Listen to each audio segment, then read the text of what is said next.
nous fasse faire un pas de plus, amen. Une prière de plus, un jour de jeûne de plus. Personne ne va mourir, je vous dis. Mais nous allons vaincre. Nous allons écraser, nous allons broyer.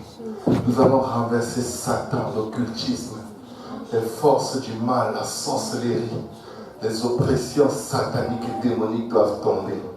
Nous allons imposer les mains aux malades, ils vont guérir. Nous allons imposer les mains aux morts, ils vont ressusciter. Les aveugles vont voir. Nous devons faire un pas. Je viens de dire à quelqu'un, la peur est la plus grande prison dans laquelle tu peux déposer ta vie. La peur est la plus grande prison dans laquelle tu peux déposer ta vie. Mais si tu arrêtes d'avoir peur, et si tu vas juste un pas au-delà de tes limites, ce que Dieu va faire, l'œil n'a point vu et l'oreille n'a point entendu. La Bible dit dans 2 Rois chapitre 6 à partir du verset 24. Après cela, Ben-Hadad, roi de Syrie, ayant rassemblé toute son armée, monta et assiégea Samarie. Il y eut une grande famine dans Samarie et ils la serrèrent tellement. Dis-le, ils la serrèrent tellement. Qu'une tête d'âne valait 80 cycles d'argent et le quart d'un quart de fiente de pigeon, 5 cycles d'argent. C'est-à-dire que quand le pigeon faisait caca, on prend son caca, on divise en 4. On te vend un morceau de son quart de caca à $50. C'est à ce point que le peuple était opprimé. Au fait, il mangeait ça. C'est tout ce qu'il y avait à manger. Il le mangeait. Et seuls les gens nantis pouvaient l'acheter. Seuls les gens riches étaient capables d'acheter du caca de pigeon. C'était les nobles qui mangeaient la tête de l'âne, le squelette de la tête de l'âne. La Bible dit ceci. Et comme le roi passait sur la muraille, une femme lui cria, « Sauve-moi, ô roi, mon Seigneur !» Il répondit, « Si l'Éternel ne te sauve pas, avec quoi te sauverai-je » La Bible dit clairement, « Maudit soit l'homme qui se confie en l'homme. » Il se tourne vers le roi. Le roi n'est qu'un homme. Il n'est pas Dieu. Maudit soit l'homme qui se confie en l'homme. Chaque fois que quelqu'un dit, on m'a déçu, c'est parce que tu étais sous la malédiction. Tu as mis ta confiance dans l'être humain. Dieu ne déçoit jamais. Amen. Ce n'est pas la volonté de Dieu qu'on met notre confiance dans l'homme. Ce n'est pas la volonté de Dieu. Tu étais dans un péché et ce péché a produit ta déception. Et au lieu de te fâcher et de te plaindre, tu dois te repentir. Alléluia. Amen. La Bible dit ceci. Avec quoi te sauverai-je? Avec le produit de l'air ou du pressoir? Et le roi lui dit, qu'as-tu? Elle répondit, cette femme-là m'a dit, donne-moi ton fils, nous le mangerons aujourd'hui. Vous croyez que ça c'est des fables? Jusqu'aujourd'hui, les gens mangent leurs enfants. Les gens mangent leurs enfants. Le manque de spiritualité totale, on les livre à la télé. Vous êtes en train de manger vos enfants si vous faites ça. Quand vous livrez les enfants à la télé et aux distractions, vous ne leur parlez pas de Dieu. Ils crèvent de faim. Ils sont chétifs. Vous-même, vous êtes chétifs. La Bible dit, elle répondit, cette femme-là m'a dit, donne ton fils, nous le mangerons aujourd'hui. Et demain, nous mangerons mon fils. Nous avons fait cuire mon fils. Nous avons fait cuire mon fils.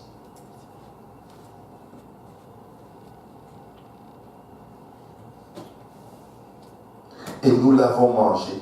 Et le jour suivant, je lui ai dit, donne ton fils fils et nous le mangerons. Mais elle a caché son fils. Mais ils avaient tellement faim que ça leur prenait de manger un être humain par jour, 2 femmes. Ce n'était plus une femme. On aurait dit qu'elle était possédée par un démon. Tellement elle souffrait de faim. Alors quand le roi entendit cela, la Bible dit, lorsque le roi entendit les paroles de cette femme, il déchira ses vêtements en passant sur la muraille. Et le peuple vit qu'il avait en dedans un sac sur son corps.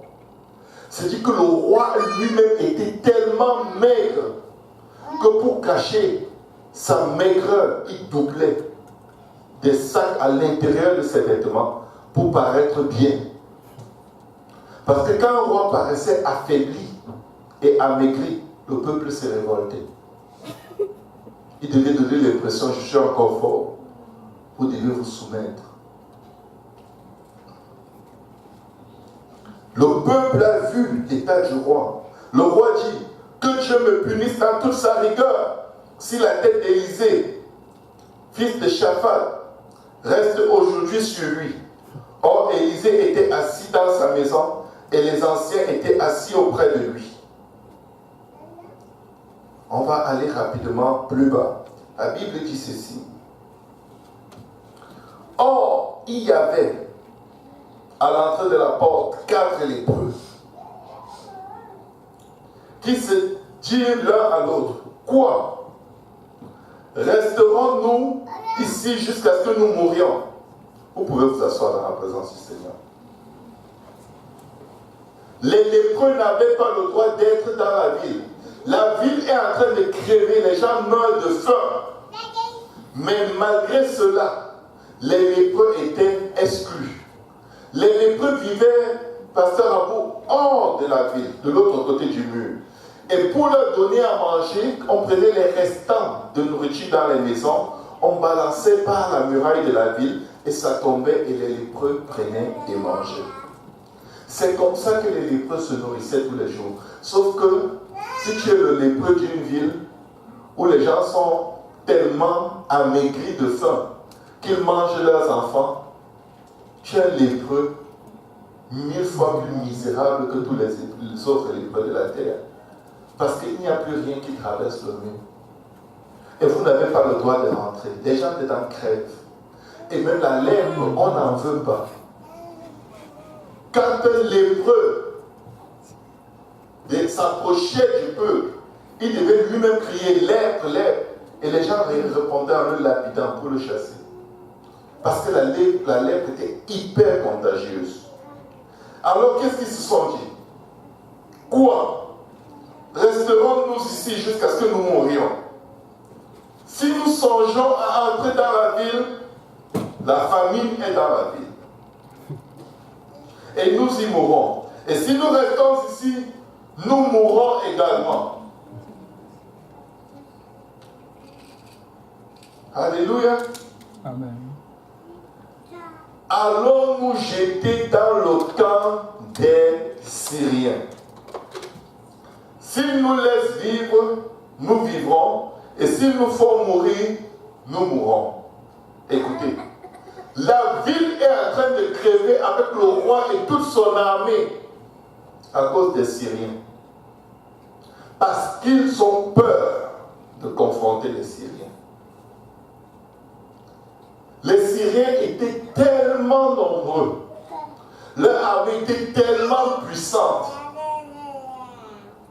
que le décalage qu'il y avait entre David et Goliath n'est rien comparé à cette situation. Ils étaient comme des fourmis sur les montagnes autour de la ville. Les lépreux réalisent, là-dedans on crève. De toute façon, nous ne sommes pas acceptés. Nous sommes encore plus mal en point parce que non seulement nous crevons de faim, mais nous avons des blessures tellement infectes. Nous puons de la mort déjà. Si je pue la mort, si je sens l'ombre de la mort, à cause de mes conditions personnelles et naturelles et que personne ne peut m'aider. Je n'ai pas d'autre choix. Je dois aller me battre contre l'ennemi. Parce que de toute façon, je vais mourir. Vaudrait mieux mourir en se battant que de mourir par lâcheté. Les lâches n'hériteront pas le royaume des cieux. Vaudrait mieux perdre connaissance parce que tu as essayé de jeûner que de ne jamais jeûner parce que tu as trop peur d'avoir faim. Amen. Amen. Dès quand tu jeûnes, 30 minutes après, tu as déjà le vertige. Est-ce que quelqu'un a mangé?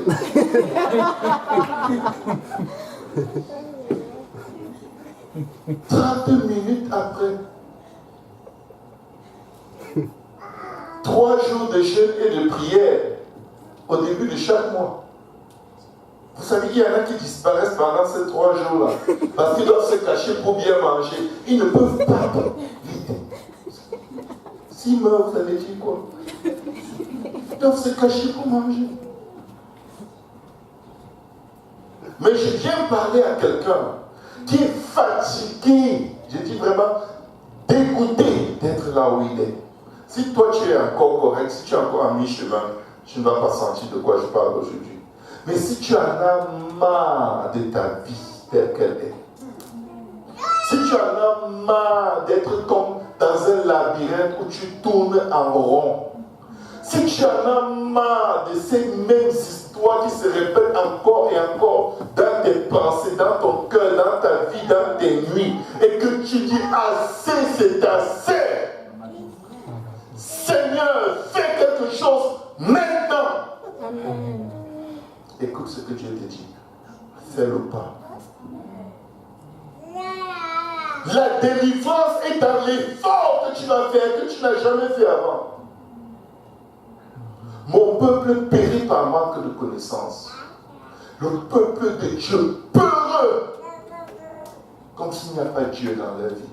Qui a les clés de l'enfer et du séjour des morts? Je peux vous garantir qu'on peut lancer une grenade ici. Si Dieu a décidé que tu ne meurs pas, tu ne meurs pas. La grenade explose, elle décompose tout le monde et toi-même en 4 morceaux. Dieu recolle tes morceaux et tu te lèves, tu marches.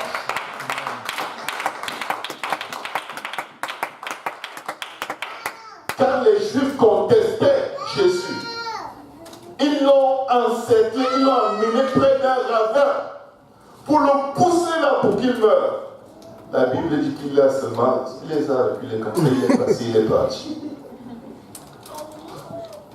Est-ce qu'il a utilisé son pouvoir? Non. Il n'a utilisé aucun pouvoir, aucune puissance. Simplement, la Bible précise, car son heure n'était pas encore arrivée. Tu vas mourir le jour où Dieu a décidé que tu meurs. Fuis la mort, jeûne, prie. Ne prie même pas, pleure. Tu as fini de pleurer, tu meurs. Parce que ton jour est arrivé. Donc tout ce que tu évites parce que tu as peur de mourir, c'est des fake news. Ce n'est pas vrai.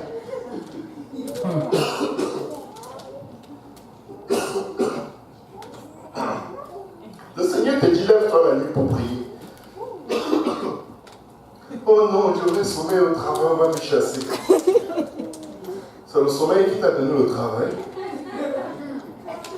C'est Dieu qui te demande de te lever pour prier. Tu es fatigué, tu pleures, tu gémis devant lui tout le temps. Il te dit, lève-toi, fais un pas. Au moment où l'ennemi ne s'y attend pas. Dieu veut improviser pour t'assurer une victoire certaine. Dieu te réveille la nuit. Tu prends ton téléphone, tu appelles telle soeur. Ma soeur, le Seigneur m'a réveillé pour que je prie. Est-ce que tu peux m'aider à prier? Elle dit, oh, je suis trop fatigué. Demain, faisons ça plutôt demain. Tu dis, ok, c'est vrai, demain soir, bye bye. Crac, tu raccroches, tu te couches si tu dors. C'est toi qui es fatigué de ta situation, c'est la seule que tu allais appeler. Ton problème, c'est quoi? Tu veux sortir de ton problème avec les gens qui ne sont pas dans ton problème? Pourquoi tu appelles quelqu'un? Et se tourne vers le roi. Le roi ne pouvait rien. Ils avaient oublié qu'ils ont un Dieu. La Bible ne te parle même pas d'une personne ici en train de prier. Ils sont en train de manger leurs enfants. Personne ne prie. Personne ne se répand même de ses péchés. C'est vrai, oui. Vous avez vu la flèche? Non, je préfère mourir de faim que de mourir fléchi. Vous avez vu leurs épées? On dirait même que c'est rouillé. Tu imagines comment on coupe ton cou avec tout rouillé? Ça va même te donner le tétanos? Non, tu seras mort. Tu seras mort. Tu n'auras pas le tétanos. Tu ne seras plus là. Les imaginations. La Bible dit que nous lions toute pensée qui s'oppose à la connaissance de Dieu. On n'a pas besoin de vous prêcher sur le nombre de malheurs qui peuvent vous arriver. Tu éteins, tu vas te coucher. À un moment, tu remarques qu'il y a une lumière quelque part dans la maison. Tu commences à dire, qui est là? Moi, c'est qui est là?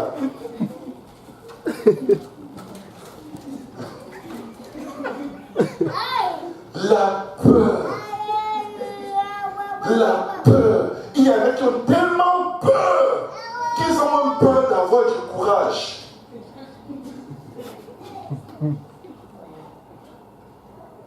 Tu as dit, prends courage. J'ai dit, tu es sûr, pasteur? Comment ça, je suis sûr? Prends courage.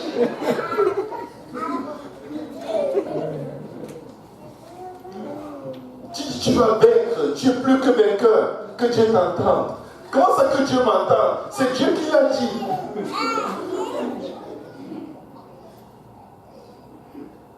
Tu es en train de crever. Cribler des dettes jusqu'à ce que tu ne sais même plus comment ta cour. Tu n'en vois même plus aucune lettre. Et tu as peur. Tu surveilles quoi? Amen. Moi, je ne comprends pas les gens qui sont dans le bois en train de marcher la nuit et ils surveillent à gauche à droite. Tu surveilles quoi? Si tu le vois, tu vas faire quoi? Puisque tu as déjà peur de lui. Le peuple de Dieu, papa, a beau. Dieu attendait seulement quelqu'un qui va oser dire, ça suffit. Ça suffit, ça suffit. Je refuse de vivre comme ça. Je refuse d'être ça. Je refuse de continuer d'avoir ces émotions. Je refuse cette jalousie permanente. On dirait un cancer. On dirait une épidémie, un virus. Vous savez que la jalousie est très diabolique. Je n'ai pas peur des sorciers, mais les jaloux, j'ai très peur d'eux. Je n'ai pas peur des sorciers. Le sorcier, tu peux le chasser au nom de Jésus. Le jaloux, tu vas le chasser en quel nom?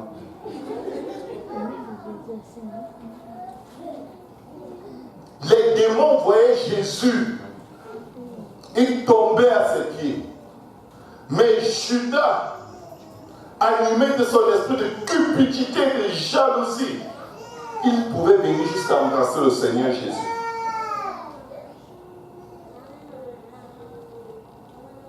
La jalousie est très mauvaise. Il faut se battre contre la jalousie. La jalousie peut te faire dire de quelqu'un quelque chose dont la personne ne connaît même pas l'existence.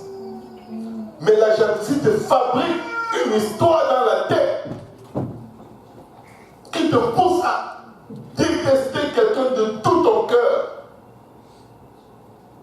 à empoisonner ton existence.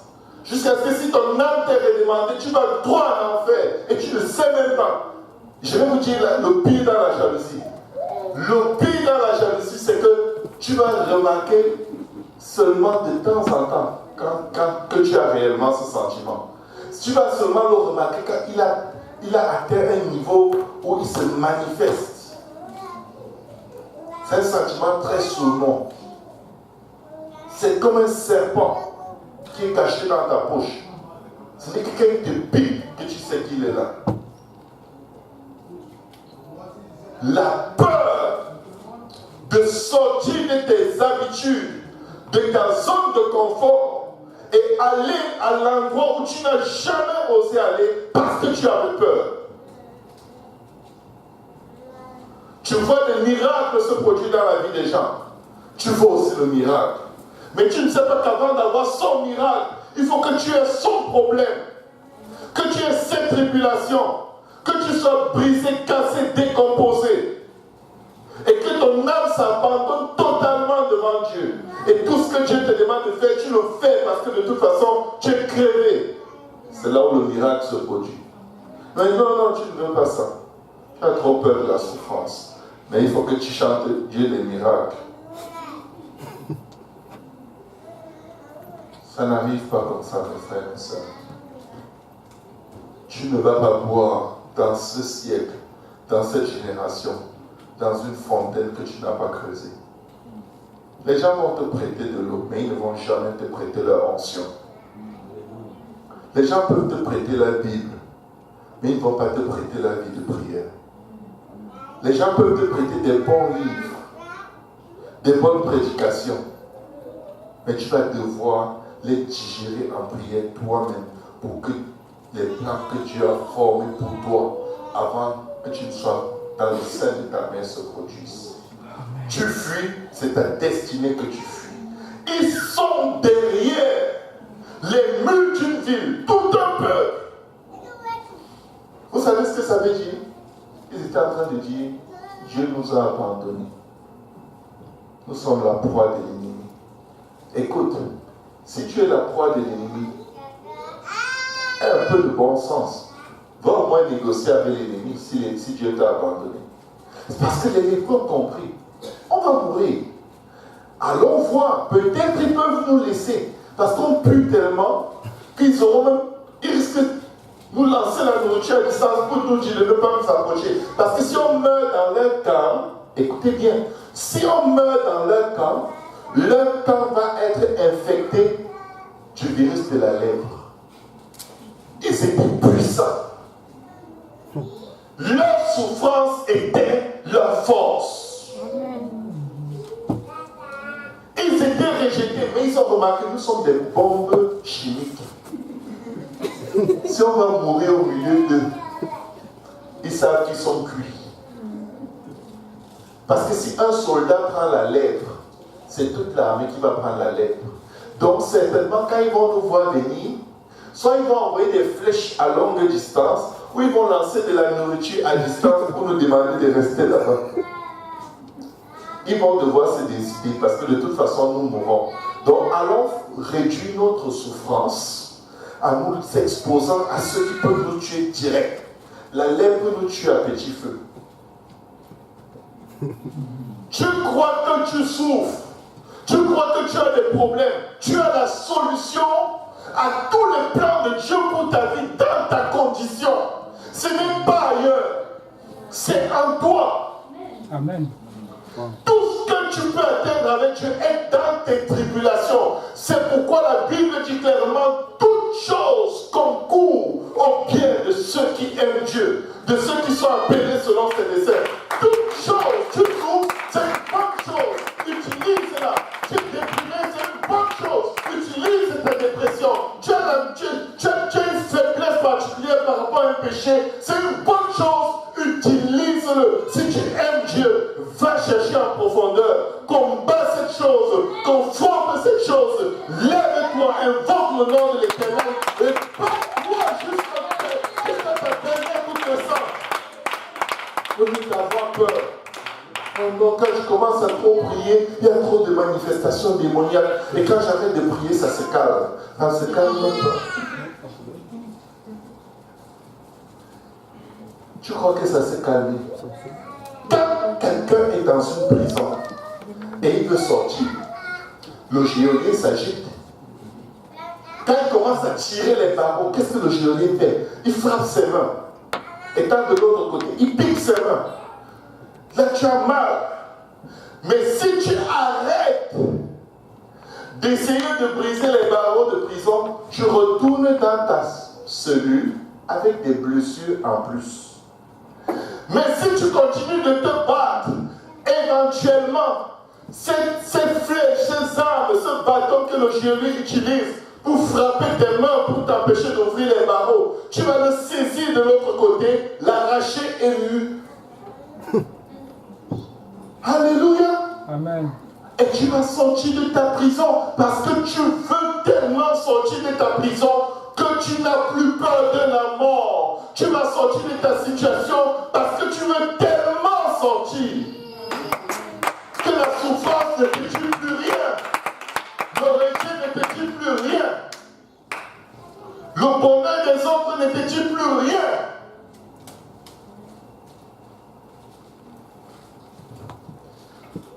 Alléluia. S'ils nous laissent vivre, nous vivrons.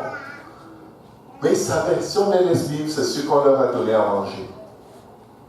Et s'ils nous font mourir, nous mourrons. Parce que de toute façon, ce n'est qu'une question de jour pour qu'on meure. La Bible dit, écoutez bien ceci. Ils partirent donc au crépuscule pour se rendre au camp des Syriens. C'est-à-dire que pour combattre cet ennemi-là, il faut que tu te lèves tôt. Pour combattre ton ennemi, lève-toi tôt. On est en été, vers 4h30, le soleil commence à sortir. Lève-toi à 4h. Surprends l'ennemi. C'était une heure de prière depuis 10 ans. À la même heure, il se lève. Ta prière n'est plus efficace. Avant que tu ne commences à prier, tous les démons se dégagent. Tu combats dans le vide. Parce que si tu maintiens toujours les mêmes heures et que tu n'as aucune variation, il est fort possible que tu pries toujours pour les mêmes choses. Si tu pries pour les mêmes choses pendant de longues années, et c'est toujours les mêmes uniques sujets, on a un problème. Peut-être tu pries pour des choses qui sont hors sujet. Parce que la prière est supposée nous faire passer de gloire en gloire, de victoire en victoire. Oui, si tu pries pour une âme, c'est correct. Prie, mais change aussi ta façon de prier jusqu'à ce que cette âme fléchisse les genoux devant Jésus. Mais si tu es là tous les matins, oh, je me lève à 5 heures tous les jours, je suis fidèle, ça fait 10 ans que je fais ça. Je me lève, je dis, notre Père qui est aux cieux, que ton nom soit sanctifié, Seigneur, ce matin, fera chaud.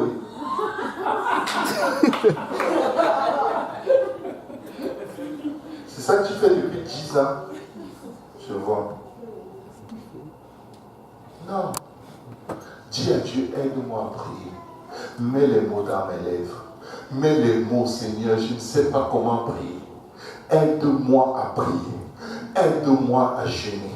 Aide-moi à faire quelque chose que je n'ai pas encore fait. Utilise-moi. Fais quelque chose. Parce que je suis fatigué d'être là où je suis.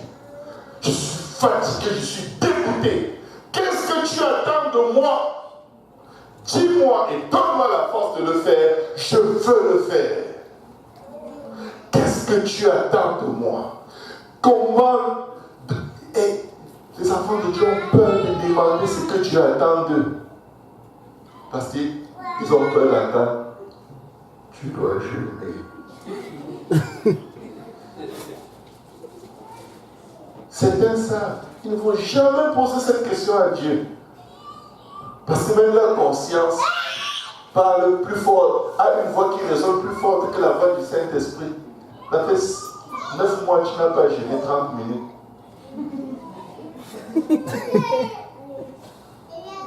Alléluia. Il partit donc au crépuscule pour se rendre au camp des Syriens. Écoutez bien. Et lorsqu'ils furent arrivés à l'entrée du camp des Syriens, voici il n'y avait personne. Ils étaient en train de craindre personne. Ils mangeaient les enfants, leurs propres enfants, face à personne. Je vous rappellerai toujours le témoignage du pasteur Géraldin Siega. Quand il était boxeur, il a rencontré quelqu'un, je crois que vous vous souvenez de ce témoignage. Ils se sont battus. Et c'était un match perdu d'avance pour lui. Il savait, je vais juste essayer de rester le plus longtemps sur le ring. Et là où je m'arrête. Mais, sachant qu'il va perdre, il a tellement donné le meilleur de lui-même. Il a massacré son adversaire. Et, à un moment, il n'en pouvait plus. Il a laissé l'adversaire le vaincre. Après le combat, l'adversaire lui dit: je n'ai jamais rencontré quelqu'un aussi dur que toi. Tu es l'adversaire le plus terrible que j'ai rencontré de toute ma carrière. Il était étonné. Le type lui dit: oui, je m'étais dit, si tu résistes encore 10 secondes, 10 secondes, il a cru qu'il allait mourir. C'est comme si on a enlevé son âme. Il a dit que ce jour, il a décidé, il ne va jamais plus abandonner quoi que ce soit. Ton adversaire a peut-être 10 secondes. Ils sont arrivés au camp des Syriens. Il n'y avait personne. Ce que tu crains n'existe même pas. Ça n'existe pas. Tu es dans une prison qui n'a pas de barreaux. Il n'y a pas de barreaux. Tu peux sortir et revenir, tu ne sais pas. On vous a déjà raconté comment on garde les éléphants attachés à un arbre. Étant tout petit, on a mis une petite corde qu'on attache sur l'arbre. Chaque fois qu'ils veulent se déplacer, la corde les freine. Ils apprennent qu'ils doivent rester là parce qu'ils sont captifs. Ils n'ont pas assez de force pour cette corde-là, à cet âge-là. Devinez quoi? Ils grandissent, ils deviennent des mastodontes. C'est avec la même corde de leur enfance qu'on les attache. Ça dit qu'il peut prendre la corde et l'arbre et partir avec. Mais dès qu'il veut bouger la patte, il sent un peu la corde, il reste tranquille. Et tu viens trouver un éléphant qui pèse plus que les camions de déneigement, attaché à une corde que toi, un être humain, tu peux briser d'un coup. Et tu ne comprends pas.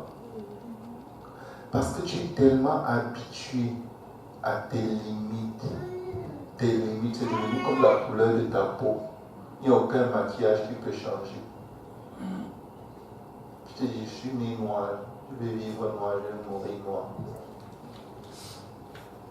C'est comme ça, avec les situations qui font qu'à un moment, quelqu'un abandonne la foi. Je vais te dire, si tu n'exerces pas ta foi, tu vas la perdre. Et tu vas abandonner la foi. Et peu importe les efforts qu'on va faire pour te ramener dans la maison de Dieu, ça ne va pas accrocher. Tu ne pourras plus. Parce que ta foi, tu l'as en fait perdue depuis trop longtemps. Ce n'est que ton corps qui était là.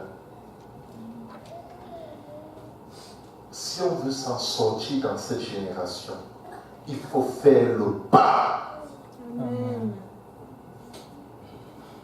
Il faut briser la glace. Il faut dépasser ses limites. Tu n'arrives jamais à prier 1 heure, même pas 10 minutes. Les distractions, les pensées. Double le temps. Double le temps. Prie 5 minutes. 5 minutes. Si pendant les 5 minutes, là, les distractions t'ont pris 3, augmente les 3 minutes là au-dessus. Si l'ennemi sait que chaque fois qu'il va te prendre 1 minute, tu vas augmenter 1 minute de prière, il va quitter. Il va partir. Parce que son but, c'est que tu ne pries pas. Mais si sa distraction, si l'arme qu'il utilise contre toi te pousse à prier plus longtemps, il va te laisser.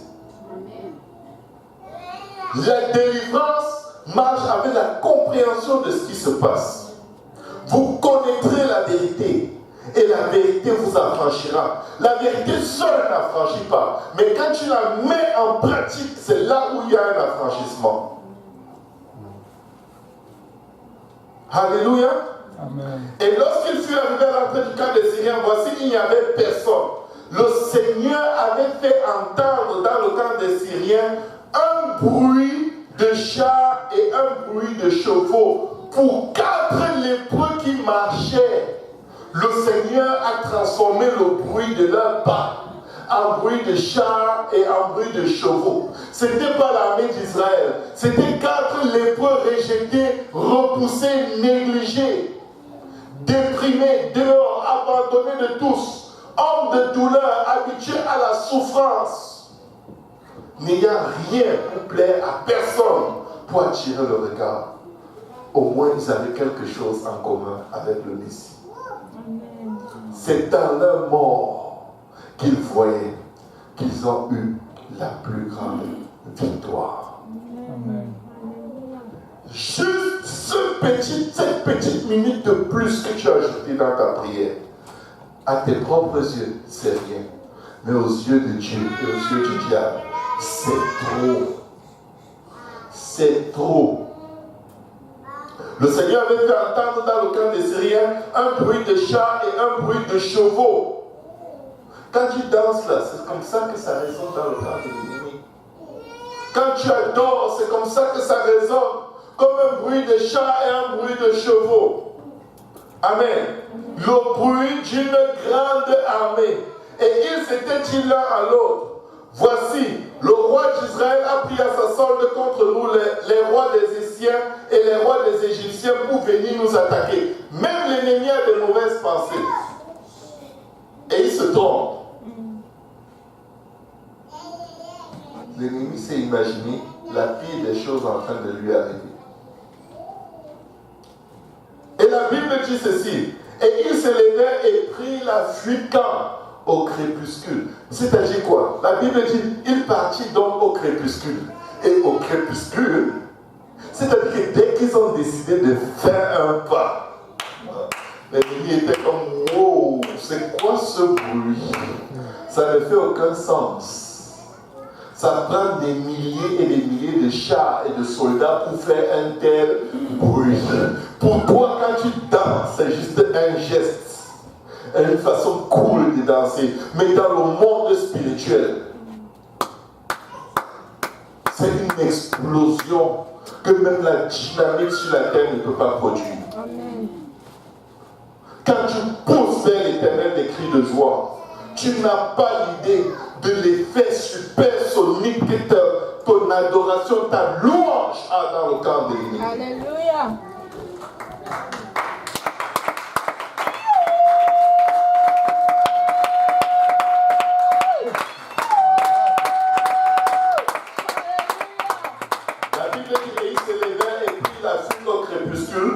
Abandonnant leur temps. Tout ce que l'ennemi avait rassemblé pour prendre son temps et les détruire était maintenant les leurs. Leurs chevaux et leurs ânes, le camp tel qu'il était, et ils s'enfuient pour sauver leur vie. Vous voyez, c'est dommage. On envoie Judas et après on dort. L'ennemi fuit et nous, on reste dormis. Et l'ennemi se demande à un moment: je fuis même quoi? Il revient. Et quand il revient, il s'assure que tu ne lui fasses plus peur. Sauf que la Bible dit que quand un esprit est chassé, il s'en va ne trouvant pas de repos. Il va chercher 7 esprits plus méchants que lui. Et quand il revient, la condition de la personne est pire. Parce que tu n'étais pas supposé dormir, tu étais supposé conquérir. Tu étais supposé te saisir de tout ce que l'ennemi a pris. Quand nous adorons le Seigneur, ayons une vision de ce qui se passe. Vous savez, quand j'adore, je danse avec Dieu. Quand j'adore, je vois les démons qui fatiguent les membres de ma famille en train de souffrir. C'est pourquoi des fois, il y a quelque chose qui se saisit de tout mon être. Et je commence à... Je ne sais même pas... Je ne suis plus là. Je suis parti. Parce que je ne veux pas juste danser. Je veux écraser Satan. Amen. Je veux faire mal à ceux qui font mal aux êtres humains. Je veux les décimer. Parce que la Bible dit, je t'ai équipé comme un traîneau aigu pour broyer, pour écraser, pour vanner au vent. Pour détruire. Le Fils de l'homme a été manifesté pour défaire ou détruire les œuvres de l'ennemi. Quand nous sommes dans sa présence, nous devons combattre. Alléluia. La Bible dit, et ils s'enfuient pour sauver leur vie. Les lépreux étant arrivés à l'entrée du camp, pénétrèrent dans une tente, mangèrent et burent. Ils ont mangé, ils ont bu. Regardez. Et ils emportèrent de l'argent et de l'or et des vêtements qu'ils allaient cacher. Ils revinrent et pénétrèrent dans une autre tente et en emportèrent des objets qu'ils allaient cacher. Puis ils se dirent l'un à l'autre. Nous n'agissons pas bien. Vous savez, certains d'entre nous sont venus à Dieu maganés, rejetés comme ces lépreux. La souffrance, la dépression, pour d'autres c'était presque la folie. Certains c'était comme la schizophrénie. Leur vie ne faisait aucun sens. Ils étaient opprimés par les démons. Ils ont rencontré Jésus. Ils profitent de la présence de Dieu, le baptême du Saint-Esprit. Ils mangent, ils boivent à l'eau de vie. Ils sont pleins, ils sont spirituellement gros et gras. Ils ne font que chercher les dons spirituels, l'or et l'argent. Ils vont y cacher. Tu as des dons spirituels, tu as le don de guérir les malades. Tu ne sors jamais évangélisé. Il va falloir que Dieu te frappe un peu de maladie toi-même pour que tu utilises ton don sur toi.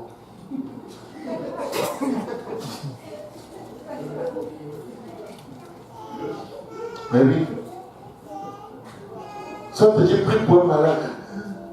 S'il ne guérit pas, on risque de dire que je n'ai pas de puissance, je ne suis pas chrétien. S'il ne guérit pas, on va se rendre compte que ça fait une semaine que je n'ai pas prié. Les pensées. Tu es là, tu peux guérir toute la ville de Montréal. Mais la bombe atomique qui se passe dans tes pensées, elle est indescriptible. Donc si je le touche comme il n'est même pas, il risque de taper ma main. Il va esquiver ma main. Oh, on va me regarder. Tu es visible. On ne te regarde pas pourquoi. Tu es là, non? Tu es là ou tu n'es pas là? Je te vois. Si on te regarde, ça fait quoi? Non, je n'aime pas qu'on me regarde. Et toi, tu ne regardes personne. Comment tu sais qu'on te regarde? Tu regardais les gens, n'est-ce pas? Une perte de temps, un gaspillage de potentiel. Ils prennent, ils vont cacher. Ils prennent, ils vont cacher. Heureusement que l'un d'eux a eu du bon sens. Je viens dire à quelqu'un aujourd'hui, peut-être que ton problème, cette situation qui perdure, c'est parce que tu as un don que tu n'utilises pas. Tu as découvert Jésus, tu as peur d'en parler. Tu as peur qu'on se moque de toi. Tu as peur qu'on te rejette. Tu as peur. Ton ministère, c'est tout ce qui est ministère à l'intérieur. Ministère de l'intérieur. S'il faut balayer l'église, tu es correct. S'il faut essuyer les mains, tu es correct. Ça, on te dit, il y a une âme qui passe devant l'église. Ça, c'est compliqué. Je n'ai pas fini de balayer. Est-ce que tu peux? Il y a un itinérant qui traîne là à l'arrêt d'autobus. Oh, la batterie n'est pas encore forte. Est-ce que vous pouvez aller voir l'itinérant qui est là-bas? Ministère de l'Intérieur. C'est toi qui as le don. Mais tu as peur. Tu as peur. La peur affecte tous les aspects de ta vie. Tu ne peux pas parler de la repentance à quelqu'un. S'il faut dire à quelqu'un, Dieu va te guérir. Oh, Dieu peut te guérir. Viens dans mon église. Tu lui dis pas, répands-toi. Il risque de se fâcher. C'est la voix qui te parle là-dedans. Il va se fâcher, il ne va pas venir. il ne va plus venir. Si je lui parle du baptême, il ne va pas venir. Donc je vais juste l'inviter et vous allez lui parler du baptême. La vérité, c'est que tu es peureux. Oh, non, celui qui gagne une âme doit être sage. Non. Jésus a dit que la repentance et le pardon des péchés devraient être prêchés à toutes les nations, en commençant par Jérusalem. Vous êtes témoins de ces choses. Es-tu témoin de ces choses? Oui, tu dois le prêcher. Si quelqu'un ne vient pas parce que tu as dit, tu dois te repentir. La Bible dit que Dieu, sans tenir compte des temps d'ignorance, fait savoir à tous les hommes de par le monde qu'ils doivent se repentir. Tu as trouvé le trésor de la repentance. Quand Dieu t'a donné le courage de briser la peur, tu as trouvé le trésor. Tu t'es repenti, Dieu t'a pardonné, tu as été lavé de tes péchés, baptisé au nom de Jésus. Dieu te dit, va dire à quelqu'un de faire la même chose. Je dis que, mais, et s'il ne m'écoute pas? Pasteur, il faut que ce soit toi qui lui parle, parce que comme tu es pasteur, et il aime quand même respecter les gens en autorité, on appelle le pasteur pour tout. Pasteur, je viens de rencontrer quelqu'un dans la rue. Est-ce que tu peux lui parler? Allô? Oui. Oui, monsieur. Oui, bonjour. Tu te demandes dépasser. Tu fais quoi dans la rue si tu ne peux pas parler aux gens? Tu es dans la rue, tu parles français, la personne parle français. Pourquoi tu m'appelles pour que je lui parle? Oh my God. Je ne suis pas dans la rue.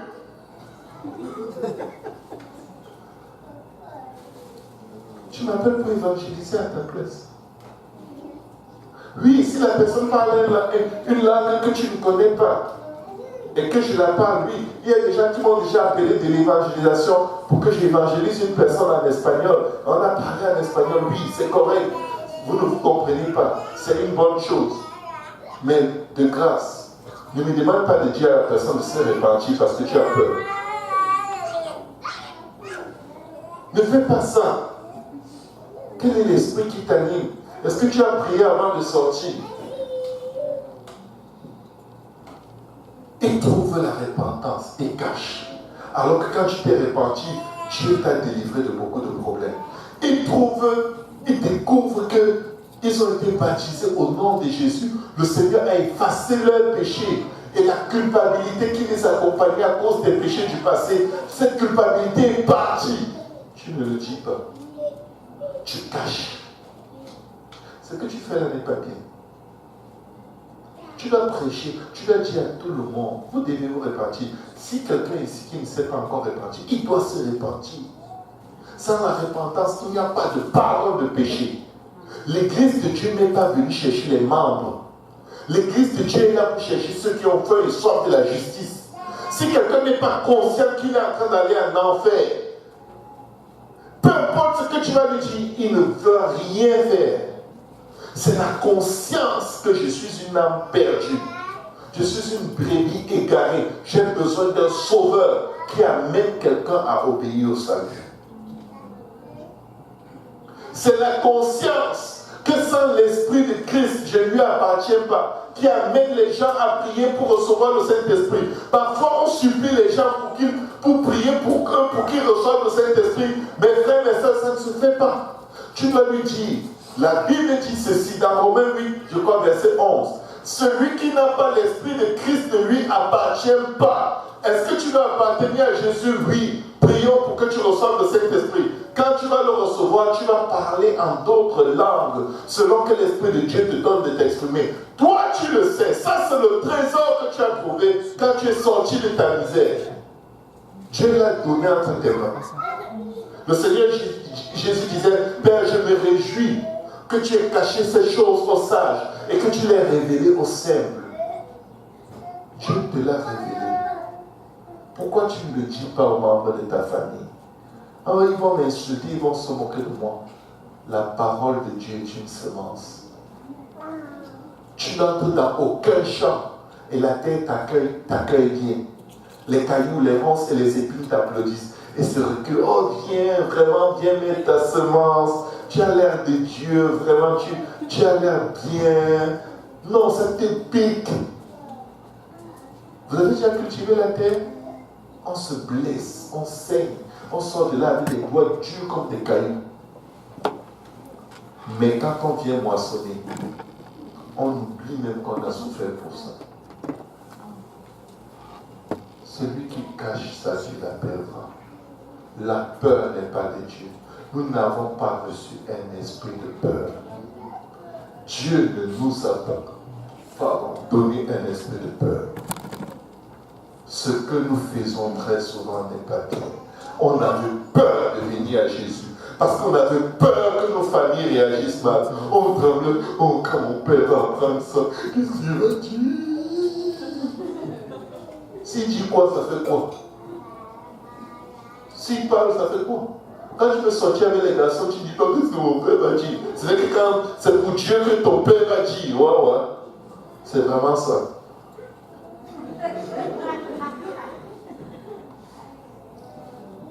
Qu'est-ce que mon père va dire?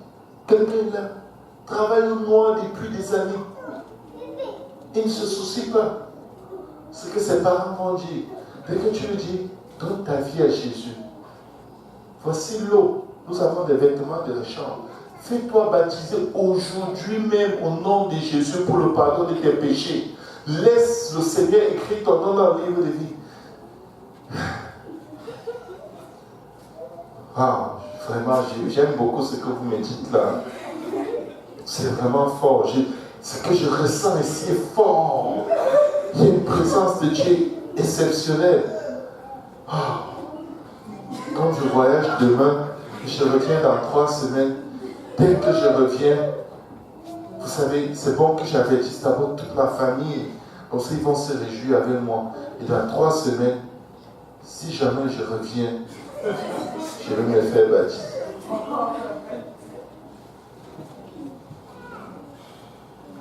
Et toi, tu tremblais de lui parler. La duplicité qu'il amène dans tous les troubles de sa vie est en train de gérer encore sa vie là, devant l'évangile. Le même esprit fuit.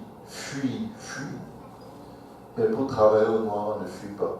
C'est où? On paye combien? Cash. Le jour même, à la fin de la semaine. On ne dit pas que je vais appeler ma mère, mon oncle qui est pasteur pour voir si. Je ne dois pas faire les choses précipitamment. Quand c'est le travail au noir, c'est quand hier, on peut commencer hier. Je vous dis, c'est la triste réalité qui attend beaucoup de gens dans le séjour des morts. C'est la triste réalité.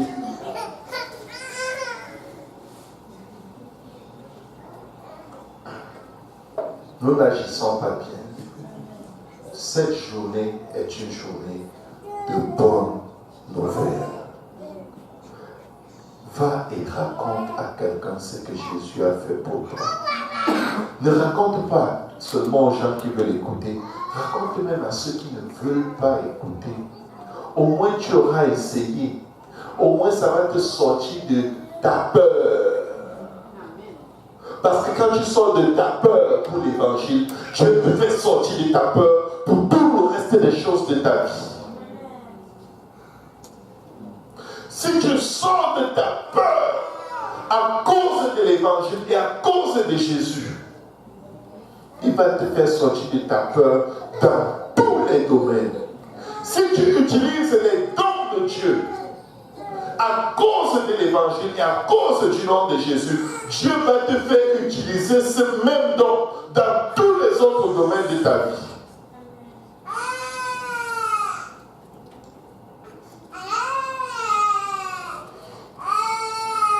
Papa, pardonne-moi, je ne sais pas quel message tu avais préparé pour ce soir, mais pendant toute l'adoration, j'ai senti que je devais partager. Je vais terminer avec ceci. Matthieu 5, versets 13 à 16.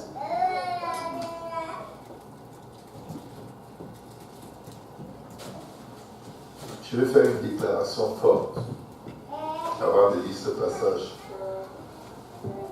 Si ta chrétienté n'influence et ne change plus personne, tu ne sers à rien. Si ta chrétienté n'influence et ne change plus personne, tu ne sers à rien. Je vais vous dire d'où viennent les oppressions. La plupart. Les oppressions, les manipulations de l'ennemi,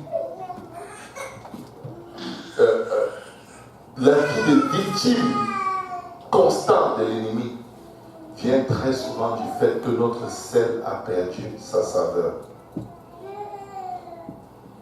Parce que quand tu es jeté au dehors et foulé aux pieds, ta vie ressemble à ça. Lisons ce que la Bible dit.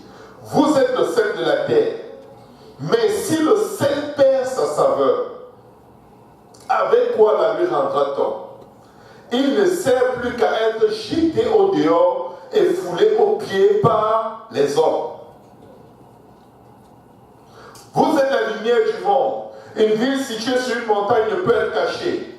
Et on n'allume pas une lampe pour la mettre sous le boisseau, mais on la met sur un chandelier et elle éclaire tous ceux qui sont dans la maison.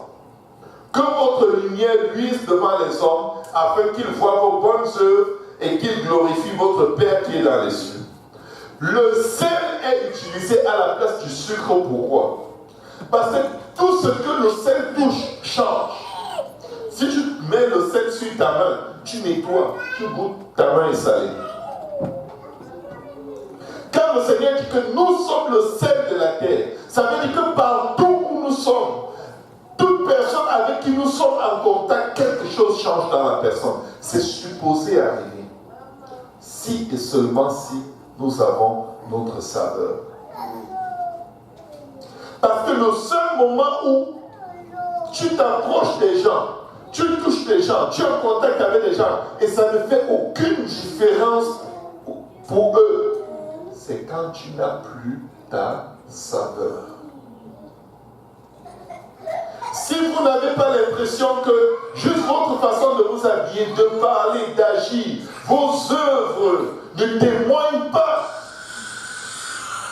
de la différence forte, profonde qu'il y a entre vous et le reste du monde, sachez que vous avez un sérieux problème.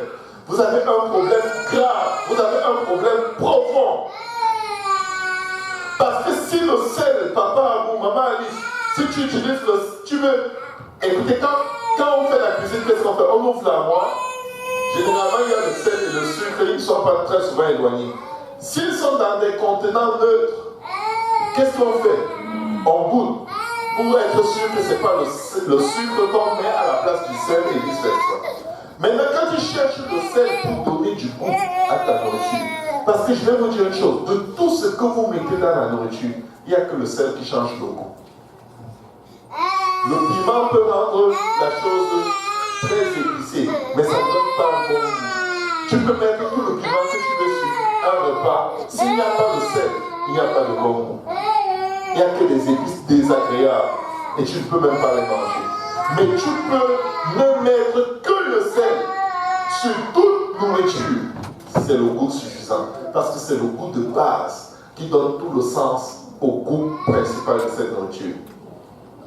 Tu ouvres l'armoire, tu as 2 bouteilles de poudre blanche, de granulés. Tu goûtes.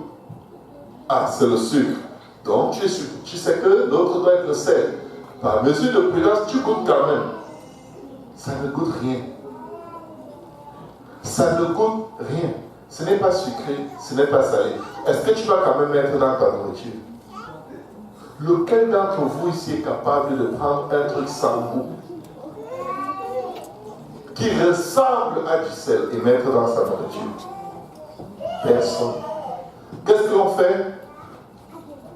On le jette au dehors. Et il est foulé au pied. Exactement comme la Bible dit. Parce que quand le sel a sa saveur, il sauve des vies. En hiver, qu'est-ce qu'on utilise pour empêcher les gens de glisser? Qu'est-ce que tu utilises tous les jours dans ta nourriture? Donnez-moi juste un domaine où on n'utilise pas le sel. Mais je vais vous garantir, si tu as un sel qui n'a plus sa saveur salée, même sur la neige, ça ne va servir à rien. Quand nous n'influençons plus les autres, je vais vous dire une chose, la chrétienté d'apparence est très démoniaque. C'est une chrétienté des taureaux blanchis. Tu es à l'église, alléluia. Quand on te voit, on dit, waouh. Ma soeur, quand on te voit, on sent que tu as été dans la présence de Dieu. Tu es comme, quel Dieu. Tu devais avoir mal au pied dans cette église. Je n'arrive même pas à lever la tête dans le sanctuaire où tu dis que j'étais dans la présence de Dieu. Il vient te bagarrer avec ma collègue au travail. Il vient insulter mon chef. Il est menacé, il a mis le doigt dans son nez, il dit, chef, si tu t'arrives, je te gifle au nom de Jésus.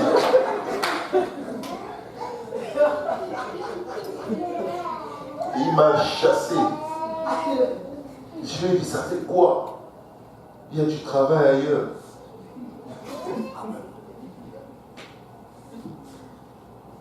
Tu n'es plus le seul. Tu ne sers à rien. Le sel supporte tout. Le sel, c'est comme l'amour. Le sel ne se fatigue pas de donner de sa saveur jusqu'à ce qu'il fonde et qu'il disparaisse complètement. Et même quand il est mélangé à un liquide, son goût perdure. Est-ce que quelqu'un peut dire de toi, j'ai rencontré un chrétien, un vrai? On va dire, vous dites qu'il est chrétien. Lui là, c'est un chrétien. Il vient dans votre église. Oh, parce que je ne peux pas venir dans votre église.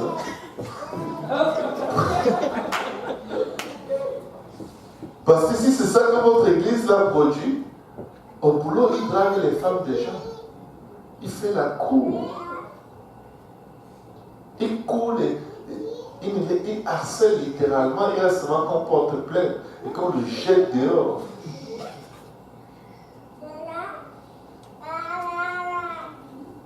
Au boulot, elle fait tourner la tête aux gars. Les gars bagarrent à cause d'elle ici.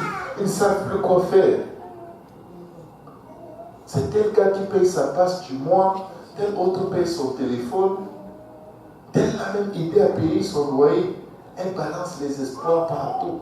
C'est une vraie sirène ici. Elle vient dans ton église.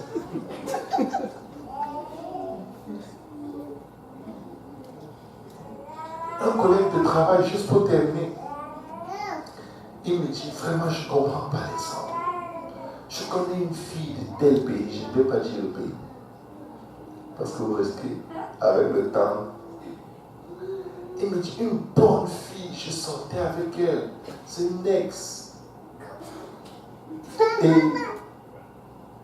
elle s'est mariée avec un gars, il la bat, il la frappe. Il la traite mal, une belle femme, une fille gentille, vraiment. Il me raconte tellement comment elle est bien. Et tu un jour, je vais te dire, elle prie même. Quand elle a dit elle prie même, c'était la chose qu'il ne fallait pas qu'il me dise. Je suis resté tranquille, je ne veux juger personne. Elle prie même, elle sortait avec moi. Okay. Il ne faisait que me bombarder les oreilles. Un jour, il me montre la photo de la fille. C'est une fille qui est là à Saint-Laurent. Habillée avec une jupe. Je ne sais pas si c'était son slip que je voyais, si c'était encore la jupe. Mais la saucisse dehors, tout. Juste quelques bandages, du minimum de discrétion. J'ai regardé. J'ai seulement souri. Je me suis tué. Je me suis assis à mon bureau, dit Seigneur Jésus. Je parle, je me tais, je parle, je me tais. J'entends la voix de Dieu qui dit, non, laisse qu'il parle. Laisse qu'il te donne toutes les infos. Non, mais vraiment, les gars sont mauvais. Ils parlent contre le gars. Je lui dis, waouh, c'était vraiment une bonne fille. Oui, elle aime Dieu, elle cherche Dieu, elle prie, blablabla. Ils ont eu un enfant, il a bat, Je lui ai dit, mais si elle était une si bonne fille, si elle était vraiment ce que tu dis, pourquoi est-ce que tu ne l'as pas épousée? Je crois que tout le coin, tous les collègues se sont arrêtés pour attendre sa réponse. C'est bon. C'est quoi la suite? Je lui dis, il y a des femmes qui sont maltraitées parce qu'il y a des cas vraiment qui ne valent rien. Mais quand une fille va se marier avec un gars, elle sait d'avance qu'il ne vaut rien. Donc, elle n'est pas surprise. C'est celui qui la battait avant qu'il ne se marie. Je suis désolé. S'il la bat, ce n'est pas bien, mais elle sait, c'est un batteur de femmes. Parce que le vrai visage d'un homme sort toujours avant même un engagement. Donc, maintenant, cette fille avec qui tu sortais, que tu n'as pas pu épouser, dis-moi pourquoi toi tu ne l'as pas épousée si elle était une si bonne fille. Ou tu vas juste me présenter le côté de elle est une bonne fille, elle est une bonne fille parce que le gars là-bas. Et toi, son ex, elle t'appelle, elle n'est pas supposée parler avec toi. Elle est mariée, non? Elle fait quoi avec toi au téléphone? Vous n'êtes pas supposé vous parler. Vous n'avez rien à vous dire. Tu es là, elle est dans son pays là-bas, en vacances chez ses parents. Elle t'appelle ici au Canada. Toi, son ex, tu dis que c'était une bonne fille. Une bonne fille mariée à quelqu'un d'autre qui est ton ex qui t'appelle. C'est pas une bonne fille. Elle t'a dit pourquoi il est là-bas? Non. Mais non, elle est gentille. Je lui ai dit pourquoi tu ne l'as pas épousée? Je n'ai jamais dit au gars que la fille venait dans mon église. Je ne pouvais pas. J'avais gaspillé le nom de mon église pour rien.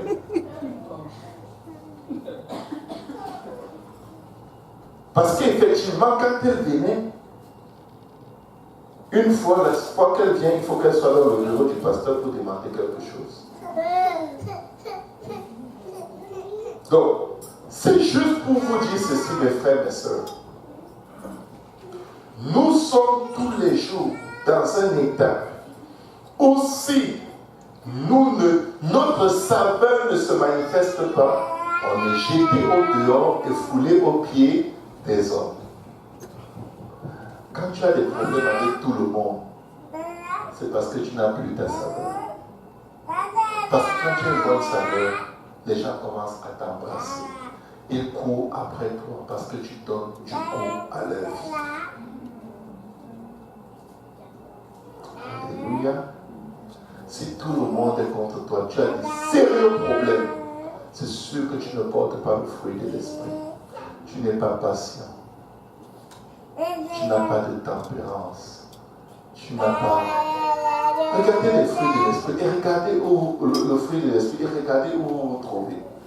Quand tu ne l'as pas, tu n'as aucun goût et tu ne sers à rien. 3 choses que je vais vous dire qu'il faut faire pour garder de votre saveur. Répentez-vous. Répentez-vous tous les jours, mes frères. Répentons-nous. C'est la chose la plus simple et la plus intime que nous puissions faire. Permettez qu'on vous dise quoi faire et quoi ne pas faire. Vous n'êtes pas Dieu. Les voies de l'homme ne lui appartiennent pas. Et il n'est pas bon à un homme, lorsqu'il marche, de diriger lui-même ses pas.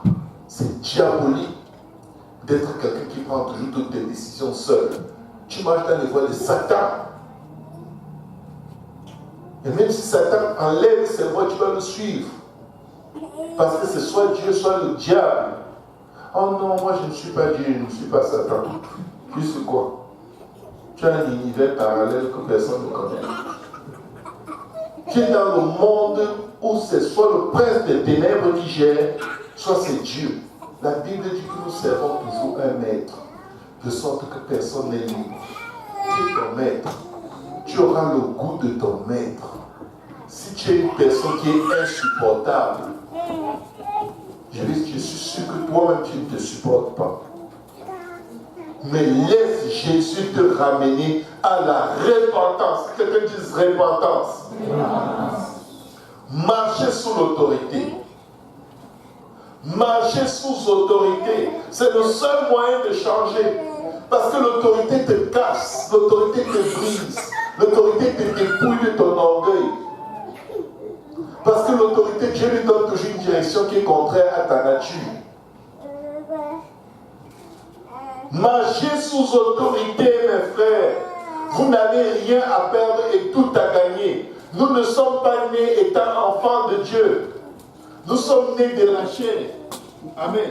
Et les œuvres de la chair veulent gérer nos vies pour nous détruire. Notre pire ennemi, c'est notre chair. Et ce n'est qu'en marchant sous autorité qu'on peut échapper à l'autorité de notre chair qui est suffisamment diabolique pour vouloir nous amener en enfer. Marcher sous autorité va vous faire prier. Que tu planifies quelque chose, Pasteur Abou, tu planifies, tu fais tel plan.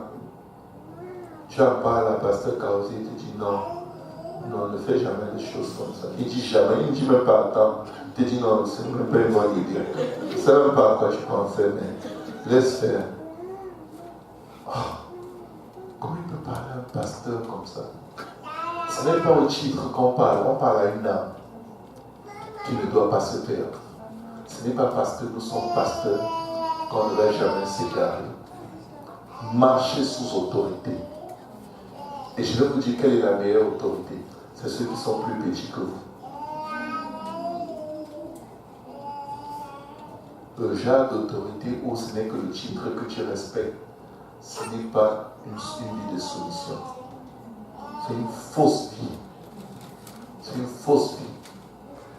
Ce pasteur vous te dit, dépêche-toi. Je dis, oui, pasteur, oui, pasteur. La sœur Loretta te dit, dépêche-toi.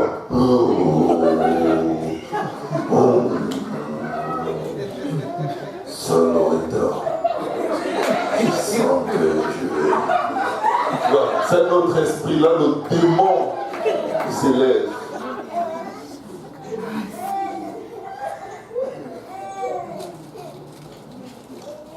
Est-ce que tu es soumis? Oui, je suis soumis. À qui? Demande au pasteur. Non. Je vais demander aux gens qui te côtoient tous les jours. Les gens avec qui tu es tellement familier que tu n'as logiquement aucune raison de respecter. Tu es soumise? Oui. Je demande à ton mari. Est-ce que ta femme est soumise? Parce qu'il faut seulement que je dise oui si je peux rentrer à la maison ce soir. J'ai vu mon frère, tu as raison, j'ai compris.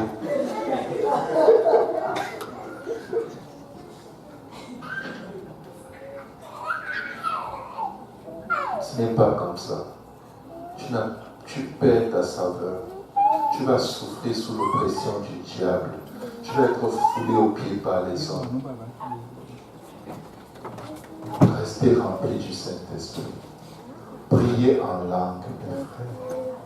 S'il n'y a rien que vous sachiez faire dans la vie spirituelle, priez en langue. Je vous en supplie au nom du Seigneur Jésus. Priez en langue. Priez en langue.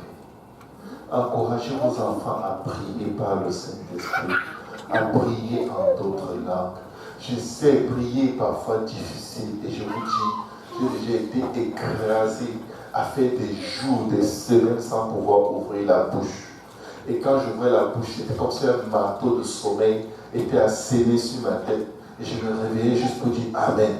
Et je vais vous dire une chose. Priez en langue. Priez en langue. Que quelqu'un dit prier en langue. Quelqu'un dit je vais prier en langue. Je vais prier en langue. Je vais prier en langue. Quand tu pries en langue, Dieu te dénature. Vous savez, quand le péché vient détruire la sensibilité spirituelle, même dans nos neurones, quand tu pries en langue, est-ce que vous savez que cette sensibilité est reconstruite physiquement? Les scientifiques l'ont remarqué. Quand tu perds la sensibilité à un péché, quand tu commences à prier en langue, la sensibilité revient. Priez en langue. Priez en langue. Si on peut tous se lever.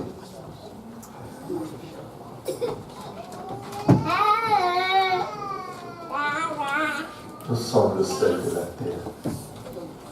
Nous sommes la lumière du monde. Notre chrétienté doit être visible. La Bible dit qu'on n'allume pas une lampe pour la mettre sous le boisseau. Si tu dis que ta lampe brille et personne ne la voit, tu es en train de te mentir à toi-même. La Bible dit que votre lumière brille donc et que tout le monde voit. Oh, je ne veux pas me faire voir. Dieu qui fait te voir. Fais voir que tu es différent. Fais voir que tu parles différemment. Tu agis différemment. Il a dit que tout le monde, pas que tous les non-croyants voient.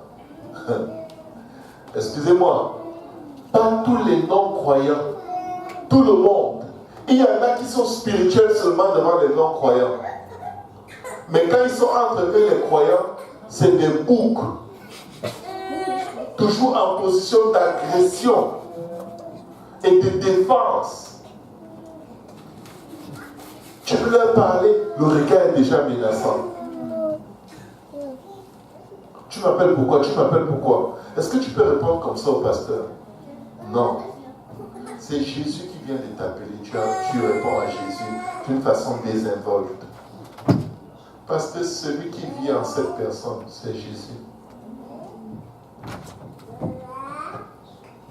Pourquoi tu me déranges? Est-ce que tu peux dire, tu peux répondre comme ça? Il y a des femmes qui répondent comme ça à leur mari. Tu peux répondre comme ça à ton pasteur? Non, c'est le pasteur. Même si tu te déranges vraiment, non. Donc ta chrétienté, c'est de la niaiserie. Tu es pharisien. C'est très dangereux.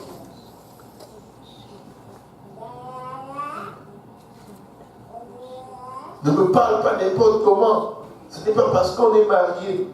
Si le pasteur te parle n'importe comment, tu peux lui dire ça. Non. Tu vas avoir mal au cœur, tu sais bien. Pourquoi il me traite comme ça? Mais fais la même façon. Ce n'est pas parce que c'est ta femme ou parce que c'est ton mari que tu dois parler comme si c'est un chien. Pourquoi je dis ça?